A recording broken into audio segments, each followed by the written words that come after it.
नमस्कार, आप देख रहे हैं दिललनटॉप.com और ये हमारी खास पेशकश रखवाले। इस हफ्ते के भी हमारे गेस्ट हैं हमारे हमेशा के मेहमान शिव अरूर। बहुत बहुत स्वागत है शिव आपका। शिव, आज की हमारी लीड स्टोरी, जैसा कि आपने पिछली बार हमें सजेस्ट किया था, स्वॉर्म ड्रोन्स पे होने वाली है, लेकिन हम उससे पहले चाहते हैं कि अपने दर्शकों को दो छोटी छोटी सुर्खियों पर जानकारी दें। पहली सुर्खी PLAF और PAF यानी कि चीन की वायुसेना और पाकिस्तान की वायुसेना की एक जॉइंट एक्सरसाइज से जुड़ी हुई है, जो कि 9 दिसंबर को शुरू हुई है सिंध के एक एयरबेस पे। पाकिस्तान होस्ट कर रहा है और चीन वहाँ पे पहुँचा हुआ है। मैं इस तरह की एक्सरसाइज दुनिया भर के देश एक दूसरे के साथ करते रहते हैं। मैं उस कॉन्टेक्स्ट में इस एक्सरसाइज को देखना चाहता हूँ और उस पर जानकारी चाहता हूँ। हमने बालाकोट एयर स्ट्राइक्स के बाद जब पाकिस्तान की तरफ से रिस्पॉन्ड किया गया था, तब हमने ये देखा था कि पाकिस्तान एयरफोर्स को काफ़ी अनुभव काम आया था, जो उन्होंने चीन की वायुसेना के साथ, जो उनके सुखोइस के साथ में जितनी प्रैक्टिस की है। अब एक और एक्सरसाइज हो रही है। ये हमारे लिए किस तरह के नतीजे रखती है और PAF स्पेशली यहाँ इससे किस तरह का एक्सपीरियंस गेन करती है? देखो, जो अनुभव पाकिस्तान की वायुसेना को मिल रहा है इस एक्सरसाइज से, वो कुछ नई बात नहीं है निखिल। ऐसे जो जॉइंट अभ्यास हैं पाकिस्तान और चीन के बीच में, वो बहुत सालों से चल रहे हैं। और चाइना के जो भी हथियार हैं, जो विमान हैं, जो वेपनरी है, इलेक्ट्रॉनिक्स और शिप्स, सबमरीन, सब कुछ जो है वो पाकिस्तान का अनुभव ऑलरेडी है उसके साथ ऑपरेट करना। जो पॉइंट आपने बताया था कि जो चाइना के पास भी एक सुखोई का वेरिएंट है, जो चाइना ने रिवर्स इंजीनियर करके वो खुद बनाते हैं चाइना में, वो एक बहुत इम्पॉर्टेंट चीज़ है। लेकिन वो जो इस एक्सरसाइज में जो शामिल होगा वो पहली बार नहीं है, वैसे वो एक पॉइंट है। दूसरा पॉइंट ये है कि जो अभी जो कॉन्टेक्स्ट है लद्दाख में, जो स्टैंड ऑफ होता जा रहा है मई 2020 से अभी तक, वो एक ऑलरेडी एक कॉन्टेक्स्ट है। लेकिन ये ऐसा नहीं है निखिल कि अगर ये स्टैंड ऑफ नहीं हो रहा हो तो एक्सरसाइज नहीं होता है। ये एक्सरसाइज एनुअली होते हैं, ये नेवी एक्सरसाइजेस भी होते हैं, आर्मी एक्सरसाइजेस भी होते हैं, और ये काफ़ी कॉम्प्लिकेटेड एक्सरसाइजेस हैं, क्योंकि पाकिस्तान और चाइना के बीच में जो रिलेशंस है वो बहुत सालों से चल रहा है।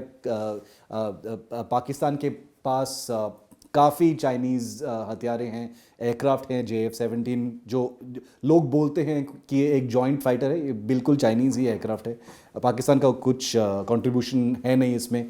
पाकिस्तान काफ़ी चाइनीज़ एयर डिफेंस इक्विपमेंट और मिसाइल्स LY-80 वगैरह का डिप्लॉयमेंट करता है, स्पेशली इन बॉर्डर एरियाज़ और POK में।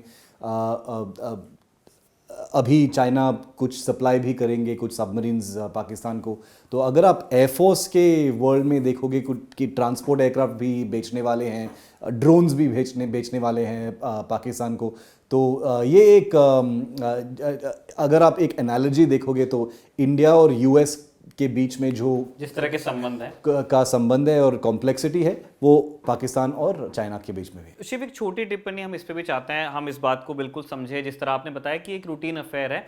मैं जानना चाहता हूँ, हमने पाकिस्तान को मिलने वाले अनुभव की बात की, लेकिन चीन का जो फ्रंट है हमारे साथ में, जो तिब्बत है एसेंशियली, वहाँ से उड़ने वाले, वहाँ पे PLAF के सामने एक दिक्कत ये आती है कि उनको काफ़ी थिन एटमॉस्फेयर में चलना होता है, और अगर वो हिंदुस्तान की तरफ आते हैं तो आपको बिल्कुल, मतलब सी लेवल से बहुत ज़्यादा हाइट नहीं है, स्पेशली जब आप साउथ ऑफ हिमालयाज आते हो। क्या वहाँ की फ्लाइंग का एक्सपीरियंस लेने के लिए वो पाकिस्तान के प्लेन्स में जाते हैं, या ये एक मतलब इस तरह से देखने की ज़रूरत नहीं है इसे? वो भी सिमिलर आंसर, मेरा उत्तर सिमिलर है निखिल। वो ये है कि चाइना के पास ऐसा नहीं है कि चाइना ने जो डिसएडवांटेजेस अभी देखे हैं इस स्टैंड ऑफ में, कि इंडिया के पास प्लेन्स में एयर बेसेस हैं और इसलिए वो ज़्यादा हथियार लेके टेक ऑफ कर सकते हैं। ऐसा नहीं है कि अभी एक रियलाइजेशन हुआ है कि ये एक डिसएडवांटेज है। वो बहुत डेकेड से उनको पता है कि ये एक प्रॉब्लम है, और इसलिए उनका भी काफ़ी कोर्स करेक्शंस हुए हैं। लॉन्ग रेंज एयरक्राफ्ट हैं, कुछ टैक्टिकल एयर स्टेशंस हैं तिब्बत में, लोअर ऑल्टीट्यूड्स में। और अभी जो इस साल स्टैंड ऑफ के दौरान, लद्दाख के स्टैंड ऑफ के दौरान, जैसे आपने देखा है कि काफ़ी फोर्स इंक्रीज हुआ है ये बॉर्डर एयर बेसिस में, होतान एट्सेट्रा। लेकिन अगर आप पूछ रहे हैं कि क्या वो पाकिस्तान जाके ये प्लेन्स से एयर ऑपरेशंस का अनुभव ले रहे हैं, बिल्कुल बिल्कुल लेंगे, क्योंकि ये एक उनके लिए एक अपॉर्चुनिटी है, एक अवसर है कि वहाँ जाकर जो उनके पास जो नए एयरक्राफ्ट्स हैं, नए सिस्टम्स हैं।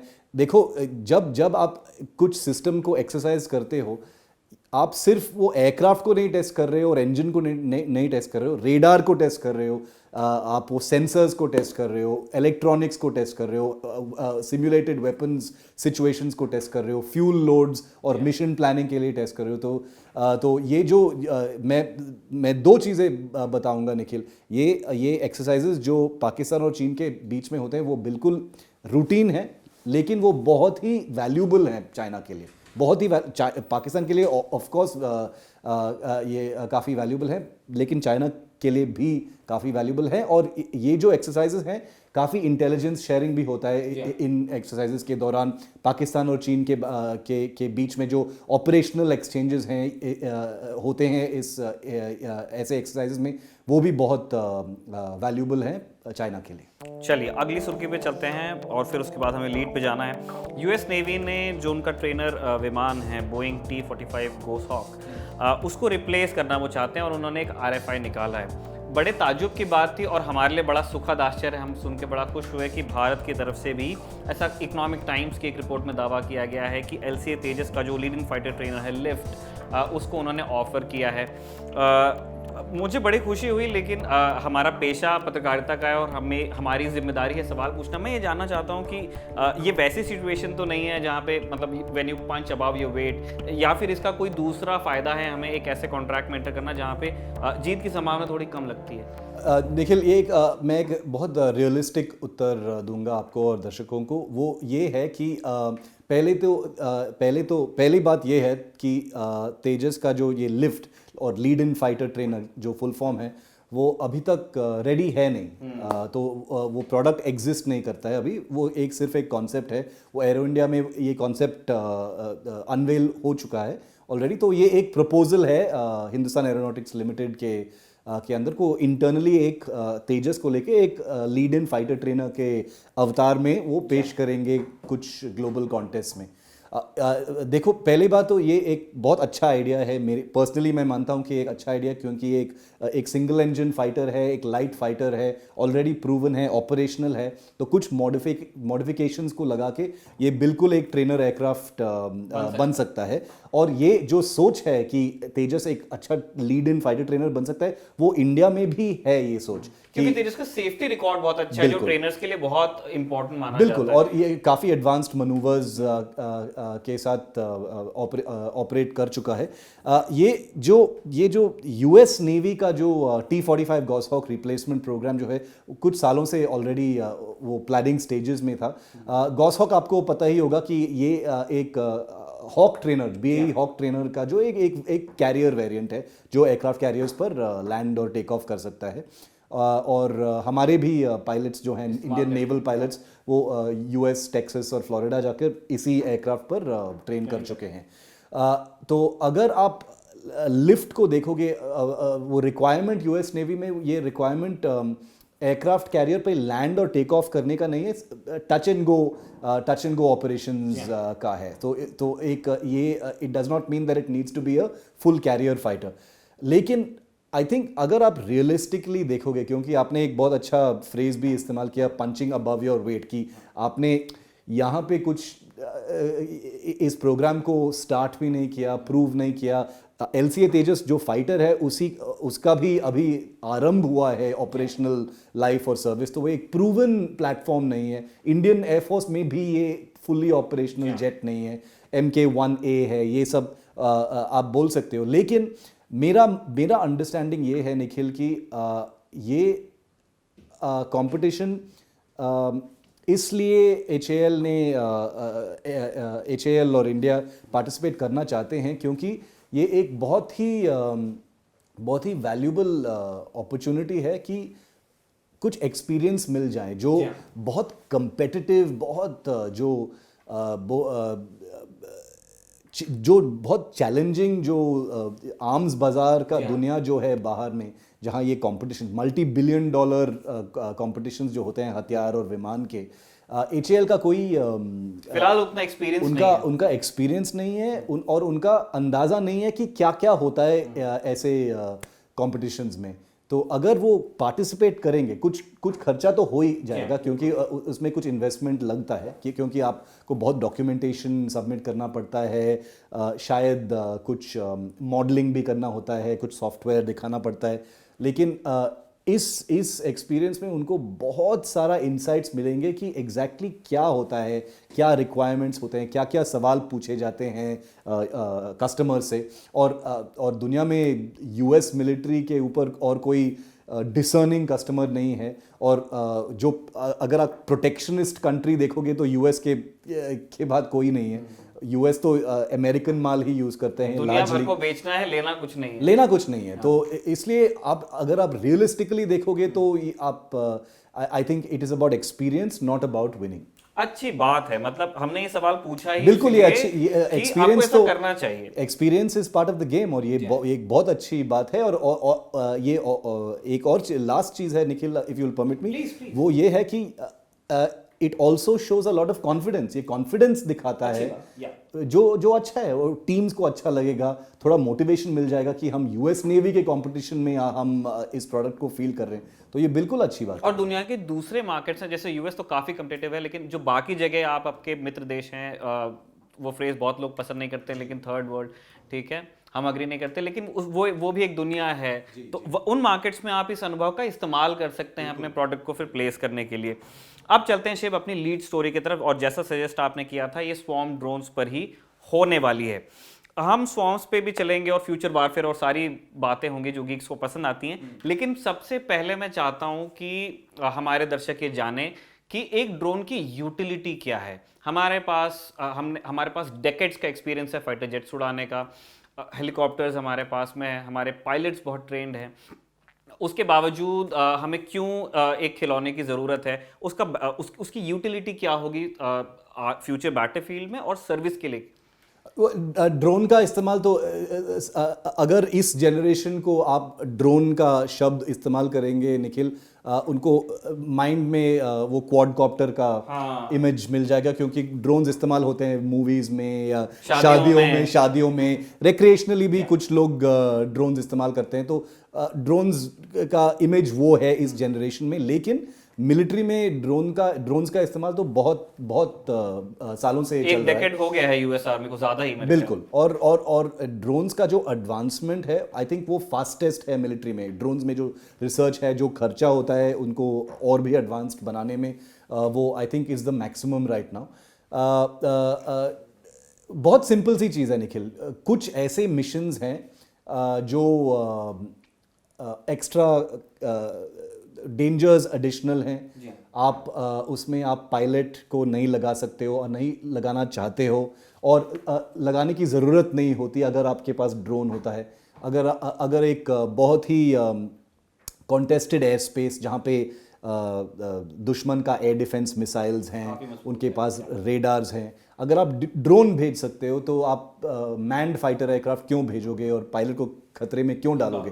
तो मैं बहुत सिंपलिस्टिकली बता रहा हूँ, लेकिन ये एक this is the basic idea behind drones. और वो खतरा एक चीज़ है, दूसरा है कॉस्ट। आप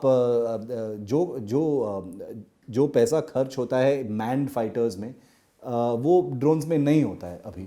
और अगर आप ड्रोन्स को और भी एडवांस्ड बनाओगे तो आप ड्रोन से हथियार वेपन्स गिरा सकते हो।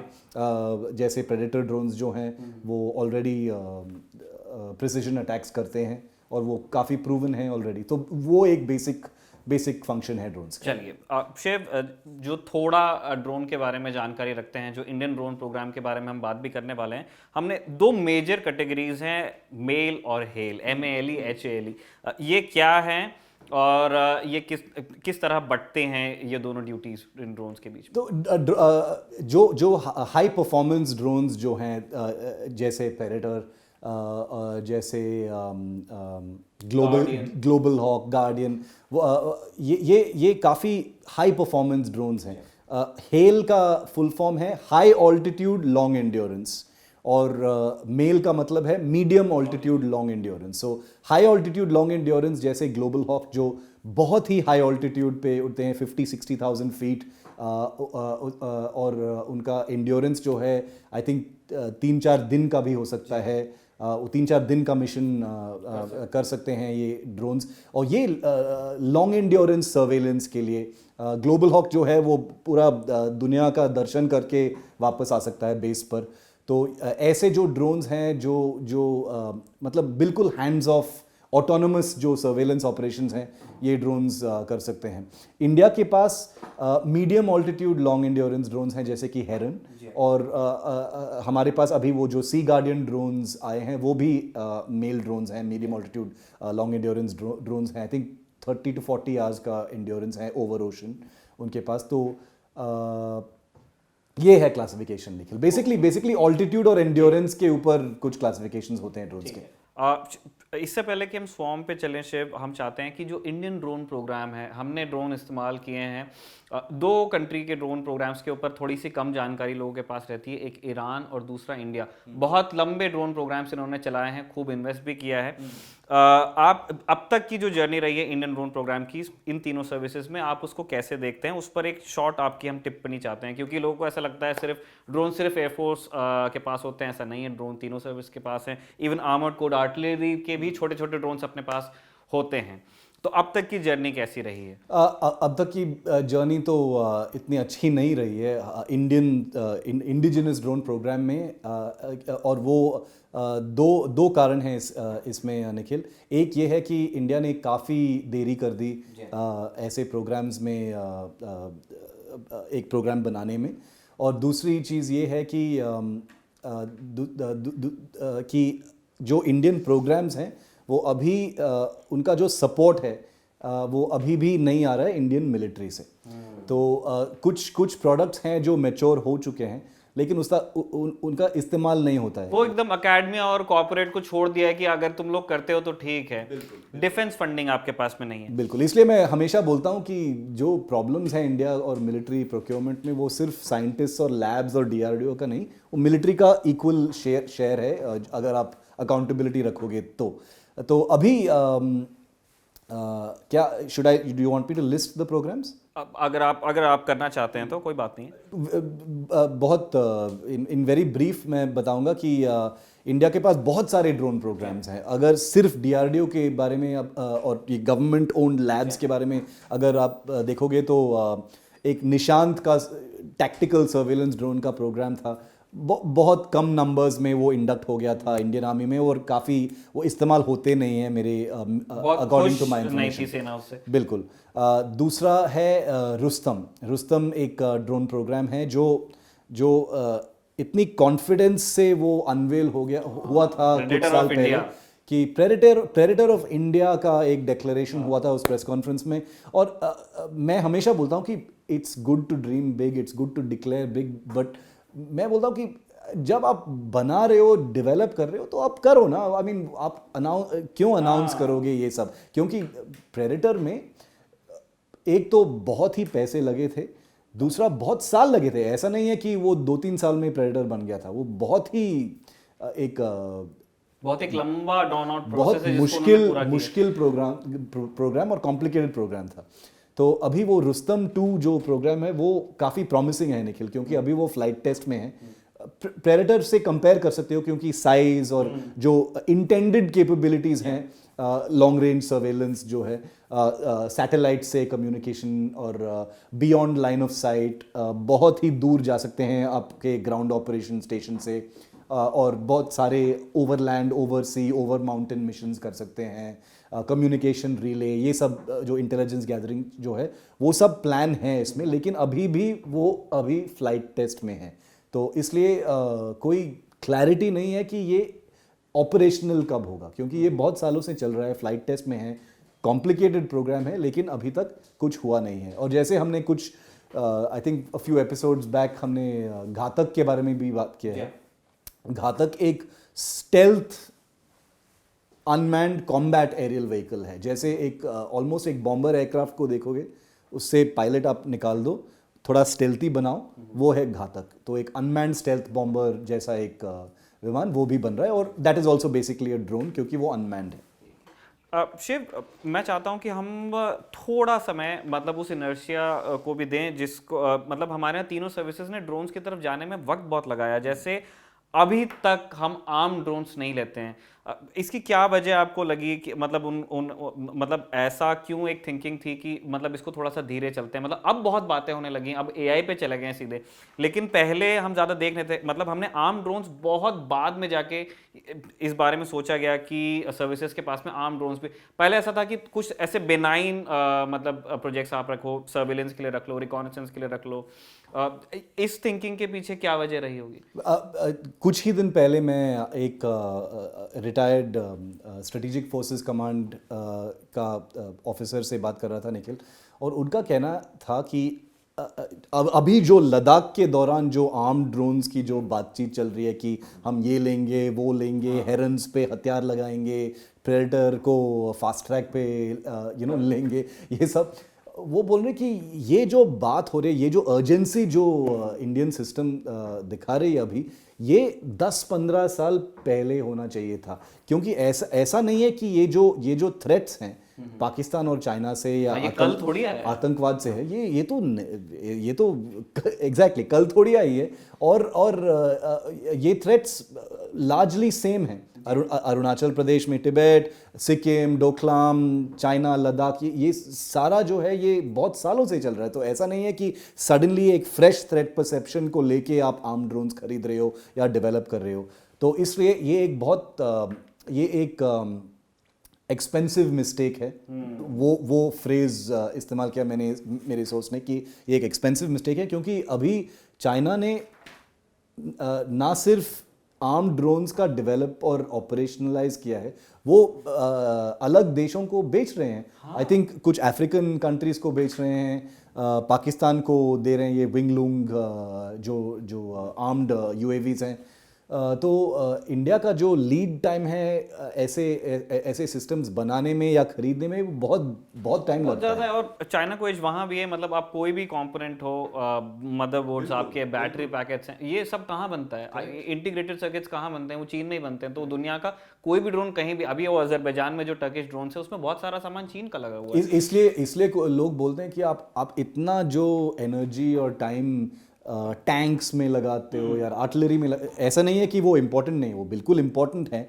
लेकिन जो प्रायोरिटी सिस्टम है इंडियन वो मिलिट्री इंडस्ट्रियल कॉम्प्लेक्स में, कि आप प्राइवेट इंडस्ट्री को पहले ही कोऑप्ट करना चाहिए था, टाटाज या एल&टी या ऐसे जो कंपनीज हैं, और उनको बोलना चाहिए था कि देखो ड्रोन्स का जो इस्तेमाल है वो बहुत ज़्यादा होगा फ्यूचर में, आप लोग कुछ करो, आप लोग कुछ बनाओ, हम आपसे खरीदेंगे, आप डीआरडीओ के साथ काम करो, और 10-15 साल में हम आप ही से ले लेंगे, कुछ प्राइवेट सेक्टर कंग्लोमरेट से।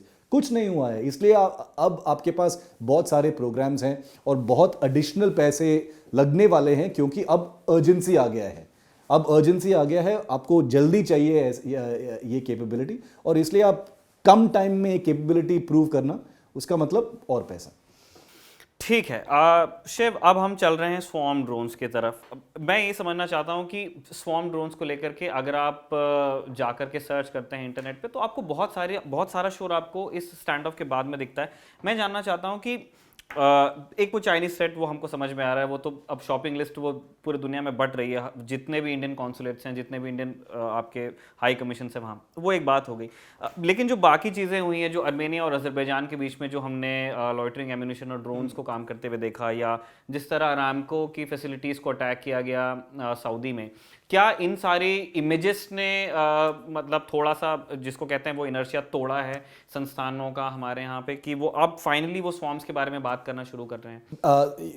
अगर आप जो आर्म्स बाजार देखोगे अभी, वो स्ट्रेटेजिक सिनारियो देखोगे दुनिया में, अभी स्वॉर्म ड्रोन्स एक बज़वर्ड बन चुका है। जहां भी देखो स्वॉर्म ड्रोन्स और आर्टिफिशियल इंटेलिजेंस, ये दो फ्रेजेस हैं जो बज़वर्ड्स हैं, सब जगह इस्तेमाल होती है। बहुत फैंसी एनिमेशंस बनते हैं, यूट्यूब पे वायरल हो जाते हैं। लेकिन स्वॉर्म ड्रोन्स एक रियलिटी है ऑलरेडी निखिल, ऐसा नहीं है कि एक टर्मिनेटर का जो एक फ्यूचरिस्टिक टेक्नोलॉजी है वो ऑलरेडी इस्तेमाल हो रहा है स्वॉर्म ड्रोन्स, और आर्टिफिशियल इंटेलिजेंस जो है वो इंक्रीमेंटली इंडक्ट हो रहा है इस ड्रोन टेक्नोलॉजी में। पहले स्वॉर्म ड्रोन्स का एक्सप्लेनेशन क्या है, डेफिनेशन क्या है, और आपने बहुत अच्छे एग्जांपल्स दिए हैं अज़रबैजान और आर्मेनिया के बीच में जो अभी जो युद्ध हुआ है, लेकिन एक उससे भी छोटा जो एक एग्जांपल मैं दे सकता हूं वो है आइसिस। आइसिस जो है वो एक बहुत ही टैक्टिकल लेवल पे कुछ जगहों में, और ऐसे कुछ डॉक्यूमेंटेड इंसिडेंट्स भी हैं, और ये स्ट्रिक्टली स्वॉर्म ड्रोन्स नहीं बोल सकते हो, लेकिन वो क्वाडकॉप्टर जो चार रोटर्स के जो रिग किया है उनमें, उनको रिग करते हैं ग्रेनेड से। ग्रेनेड्स को लेकर वो 15-20 ड्रोन्स ऐसे भेजते हैं एक जगह पे जहां पे इन्फेंट्री है, और वो इन्फेंट्री सिर्फ कुछ ड्रोन्स को एंगेज कर सकते हैं, और कुछ ड्रोन्स आगे जाके वो बॉम्ब करते हैं, छोटा बॉम्बर जैसा है, एक ग्रेनेड गिरा देते हैं। तो ये भी एक स्वॉर्म ड्रोन का सिनारियो है ही, और ये बताता है कि दिमाग का इस्तेमाल तकनीक के साथ में कितना ज़रूरी है। मैंने कुछ फ्रेंच पायलट्स से बात किए हैं जो बोलते हैं कि जब वो रफाल उड़ाते थे सीरिया या इराक के ऊपर, ये डिटेक्ट हो जाते थे, ये छोटे छोटे ड्रोन्स जो हैं उनके सेंसर्स में दिख जाते हैं, और वो काफ़ी खतरनाक है। इसलिए वो पहला सिग्नल गया था कि ये जो टेक्नोलॉजी है, जो बहुत ही सस्ते जो ड्रोन्स हैं, वो उनको कन्वर्ट करके मिनी बॉम्बर्स में के रूप में इस्तेमाल कर रहे हैं, एक स्वॉर्म ड्रोन्स के ये है। लेकिन अगर आप अभी स्वॉर्म ड्रोन्स के बारे में बात करोगे, वो एक काफ़ी complicated network centric artificial intelligence autonomous का उसमें वो प्रोजेक्ट होता है।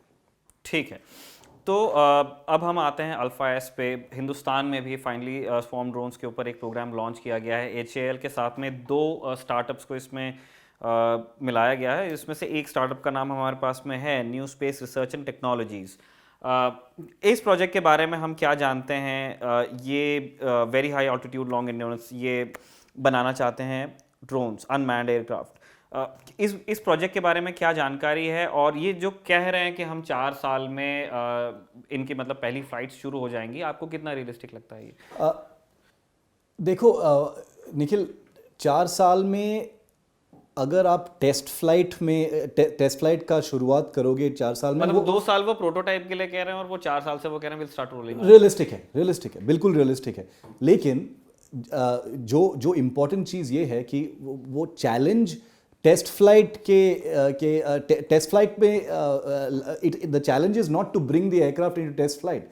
चैलेंज ये है कि जो सिस्टम्स हैं इस ड्रोन में, जो नेटवर्क सेंट्रिक जो कंप्यूटर्स हैं इन ड्रोन्स में, कि एक दूसरे से बात करें, इंफॉर्मेशन जो शेयर करें, और वो स्वॉर्म बन जाए। स्वॉर्म का मतलब कि एक झुंड ड्रोन का जो झुंड है वो कैसे एक कोहेसिव नेचर में फंक्शन करेंगे, कैसे एक दूसरे से बातचीत करेंगे, इंफॉर्मेशन शेयर करेंगे, टारगेटिंग इंफॉर्मेशन का एक्सचेंज होगा उनके बीच में। वो एक फायरिंग सॉल्यूशन ड्रोन का झुंड और जो पायलटेड एयरक्राफ्ट के बीच में क्या इंफॉर्मेशन एक्सचेंज होगा, वो है एक्चुअली आपका टेक्नोलॉजिकल चैलेंज। उड़ने में तो कुछ भी कर सकते हैं। IIT के जो बच्चे हैं वो तो ड्रोन बना के उड़ाते हैं उनके 3 साल में, कुछ वो कुछ भी नहीं है। एक्चुअल जो चैलेंज है स्वॉर्म ड्रोन्स में वो है सॉफ्टवेयर, जो सेंसर्स, जो डेटा लिंक्स, जो satellite communication, autonomous computer systems, जैसे आपने बोला सर्किटरी, मदरबोर्ड्स, वो सब, दैट इज द चैलेंज। क्योंकि अब तो कोई भी एक एयरक्राफ्ट बना सकता है। तो अब जो HAL बोल रहा है कि हम 4 साल में टेस्ट फ्लाइट में लगा देंगे, वो मुझे रियलिस्टिक लगता है। लेकिन वो कैसे उसको टेस्ट करेंगे, कौन बनाएगा ये जो ऑटोनोमस इक्विपमेंट, सॉफ्टवेयर कोड जो है, और निखिल मेरी जानकारी ये है कि बहुत सारे प्राइवेट कंपनीज हैं, कटिंग एज प्राइवेट कंपनीज हैं, जो ये सॉफ्टवेयर बनाते हैं इंडिया में। तो ये एक बहुत प्रॉमिसिंग चीज़ है। तो HAL, DRDO, काफ़ी छोटे छोटे स्टार्टअप्स भी हैं बेंगलोर, पुणे में, जो इसमें पार्टिसिपेट करेंगे। ठीक है, अच्छी बात है। एक चीज़ आपके आप जब बता रहे थे तब आपने एक शब्द इस्तेमाल किया, data link. Shiv, data link और डेटा को लेके बड़ी चिंताएं हैं।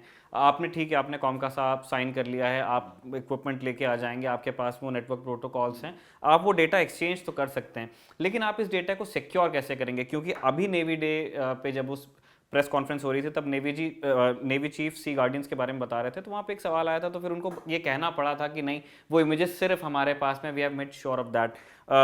तो इन चिंताओं का हल कहाँ पे है कि जितना काम डेटा पे होगा वो सिर्फ हमारे पास में रहे, क्योंकि ये एक नेटवर्क दुनिया है, तो डेटा सिक्योरिटी के लिए किस तरह के इंतज़ाम ज़रूरी होंगे? इंडिया के पास इंडिया का सिचुएशन जो है डेटा सिक्योरिटी में, वो एक नाइटमेयर सिचुएशन है निखिल, क्योंकि हमारे पास रशियन इक्विपमेंट है, यूएस इक्विपमेंट है, इजरायली इक्विपमेंट है, इंडिजिनस इक्विपमेंट भी है, और जो डेटा लिंक्स जो हम इस्तेमाल करते हैं वो इंडिजिनस डेटा लिंक्स नहीं है। इंडिजिनस डेटा लिंक्स का जो आविष्कार का प्लान है वो अभी तक हुआ नहीं है। We don't have our own data link. ये एक बहुत बड़ा चिंता की बात है, और इसलिए डेटा इंक्रिप्शन जो है और डेटा सिक्योरिटी का वो है, ये एक ऑनगोइंग चैलेंज है इंडियन मिलिट्री में। और क्योंकि हमारे पास बहुत देशों का जो इक्विपमेंट है हमारे पास, जैसे हमारे पास C-17, C-130, P-8I, अपाची एक साइड में है, और दूसरी साइड में आपके पास काफ़ी रशियन इक्विपमेंट है, तो उनके बीच में कैसा इंफॉर्मेशन सिक्योरिटी हो सकता है, क्योंकि दोनों साइड से कुछ कंस्ट्रेंट्स हैं। जब आप डील साइन करते हो तो कुछ कंस्ट्रेंट्स हैं, तो ये एक ऑनगोइंग चैलेंज है, काफ़ी कॉम्प्लिकेटेड भी है डेटा लिंक। और जैसे हम बात कर रहे थे निखिल की, जो फ्यूचरिस्टिक ड्रोन्स अभी डेवलप हो रहे हैं डीआरडीओ के लैब्स में, डेटा लिंक्स जो हैं फ्यूचर के लिए बहुत ही इम्पोर्टेंट होगा। एक sovereign data link, Indian data link जो प्लग इन हो सकता है हमारे एलाइज के डेटा लिंक्स में, इंफॉर्मेशन शेयर हो सकता है, और जैसे आपने बताया एक सिक्योर वजह से अगर शेयर हो सकता है, that's a successful data link. अभी तक है नहीं है हमारे पास। ठीक है, तो इस दिशा में काम होना रहता है। शिव, ये समझने में बड़ी आसान चीज़ है कि जब हम ड्रोन्स, वैसे एयर डिफेंस के लिए एक नाइटमेयर होता है, उसमें भी आप अगर स्वॉर्म ड्रोन्स लेके जाएंगे तो वो एयर डिफेंस के लिए बड़ी मुश्किल चीज़ है। आप इतने सारे टारगेट्स को एक साथ एंगेज कैसे करते हैं? तो जब हम स्वॉर्म ड्रोन्स के लिए जाएंगे तब हमारे जो पड़ोसी हैं, जो हमारे जिनके साथ हमारी उतनी बनती नहीं है, उनके भी अपने ड्रोन प्रोग्राम्स हैं, उनके भी अपने स्वॉर्म ड्रोन पैकेजेस वो अब खरीद रहे हैं या तो इंडक्ट कर रहे हैं। फ्यूचर एयर डिफेंस की कैसी ज़रूरतें होंगी, हम कैसे इंगेज करेंगे जब हमारे खिलाफ कोई स्वॉर्म ड्रोन्स का इस्तेमाल करेगा? ये एक कैट एंड माउस गेम है, जो ऑलवेज ये एक साइकिल ऑफ टेक्नोलॉजी है निखिल। हमारे पास कुछ स्वॉर्म ड्रोन टेक्नोलॉजी मिलेगा अभी, चाइना के पास एक अच्छी एंटी ड्रोन टेक्नोलॉजी वो डेवलप हो जाएगी, उसके बाद हम एक सुपीरियर ड्रोन डेवलप करेंगे, और ये तो चलती रहती है देशों के बीच में। जैसे कोल्ड वॉर में जैसे यूएस और रशिया के बीच में जो टेक्नोलॉजी रेस था कि हम लॉन्ग रेंज बॉम्बर्स बनाएंगे, हम इंटरकॉन्टिनेंटल बैलिस्टिक मिसाइल्स बनाएंगे, ये टेक्नोलॉजी का जो कैट एंड माउस होता है वो तो होता ही है। और अभी जो इंडिया और चाइना के बीच में, मैं नहीं बोल सकता हूँ कि वो साइकिल ऑफ टेक्नोलॉजी अभी हो रहा है, क्योंकि इंडिया के पास है नहीं कुछ। चाइना के पास ऑलरेडी आर्म्ड ड्रोन्स हैं, उनके पास ऑलरेडी एंटी ड्रोन सिस्टम्स हैं, उनके पास ऑलरेडी स्वॉर्म ड्रोन्स का अभी टेस्टिंग शुरू हो गई है, और इंडिया के पास अभी, और ये मैं कुछ क्लासिफाइड चीज़ नहीं बता रहा हूँ, ये already it's a realistic fact. एक कॉन्टेस्ट हमारे यहाँ चल रहा है, मेहर बाबा कॉन्टेस्ट, और आई गेस वो पूरा नहीं हुआ है फिलहाल। वो मतलब वो बहुत ही स्मॉल लेवल कॉन्टेस्ट है निकला। अभी वो अगर आप ऑपरेशनल सिनारियो में देखोगे तो जो रिक्वायरमेंट है, हमने बात भी किया है इसके बारे में कि जो लद्दाख ऑपरेशन और स्टैंड ऑफ के दौरान जो प्रोक्योरमेंट एक्टिविटीज़ जो एक्सेलरेट हो चुके हैं, वही बताता है आपको कि प्रायोरिटीज़ कहाँ हैं और क्या क्या नहीं हुआ है अभी तक। और स्वॉर्म ड्रोन तो है ही इसमें। स्वॉर्म ड्रोन का प्रोग्राम जो है वो नया नहीं है, वो बहुत सालों से फाइल्स में ऑलरेडी एग्जिस्टिंग है। लेकिन अब ये फाइल को खोला गया है और बोल रहे हैं कि हम कुछ पैसे लगाएंगे और इसको बनाएंगे। इसका मतलब है कि मिलिट्री ने बोला है कि भैया अब स्वॉर्म ड्रोन्स की ज़रूरत है, आप अभी शुरू कर दो। शिव, आज हमने आपका बहुत समय लिया है, तो एक आखिरी सवाल लेकिन फिर भी है, ताकि इसको हम फिर कंक्लूड कर देंगे, प्रॉमिस। मैं ये जानना चाहता हूँ कि इंडिया में प्रोग्राम्स बहुत हैं, हम प्रेडेटर्स भी लेना चाहते हैं, उसी के लिए हमने कॉमकास्ट स्पेसिफिकली, लोग कहते हैं कि आपको प्रेडेटर लेना था इसलिए आपने उसको किया है। बहुत सारे दूसरे भी फायदे हैं, लेकिन वो एक बड़े फायदे के तौर पे गिना जाता है। आप सी गार्डियंस भी लेना चाहते हो, आपका वो प्रोग्राम एडवांस स्टेज में है, आपको हेरॉन को भी अपग्रेड करना है। आपने बहुत सारी प्रायोरिटीज अपनी बना ली, जिसके लिए आपको पैसा चाहिए, जो कि नहीं है, पैसा नहीं है ही नहीं। तो अब एक दूसरा तरीका अब निकाला गया कि आप लीज करो। ठीक है, मैं जानना चाहता हूं कि ये लीज वाला तरीका कितना काम करेगा। 2 ड्रोन्स आप अभी इस्तेमाल कर रहे हैं चेन्नई के पास में, नेवी उनको इस्तेमाल करती है समंदर के ऊपर पेट्रोल करने के लिए। मैं जानना चाहता हूं कि ये लीजिंग का ऑप्शन मतलब ये कितना सूट करता है हमारे पॉकेट को, और दूसरा हमारे सर्विसेज को, क्योंकि लीजिंग में मुझको ये लगता है कि क्योंकि आप वो चीज़ खरीद नहीं रहे हो, तो आप पूरी ओनरशिप आपके पास कभी नहीं आती, और वो अनुभव भी एक्यूमुलेट होता नहीं, क्योंकि जैसे आपका लीज खत्म होगा वो चीज़ वापस जाएगी, वो सर्विसेज वापस जाएंगी। बहुत ही अच्छा सवाल, और ये जो सवाल आपने पूछा है, अभी इसी वक्त थिंक टैंक्स और मिनिस्ट्री ऑफ डिफेंस में काफ़ी चर्चा हो रहा है कि एग्जैक्टली एडवांटेजेस क्या होंगे। ऑलरेडी जैसे आपने बताया कि सी गार्डियंस आ गए हैं वो लीज मॉडल पर, और वो लीज मॉडल का प्रोविज़न है अब हमारे नए डिफेंस प्रोक्योरमेंट प्रोसीजर में।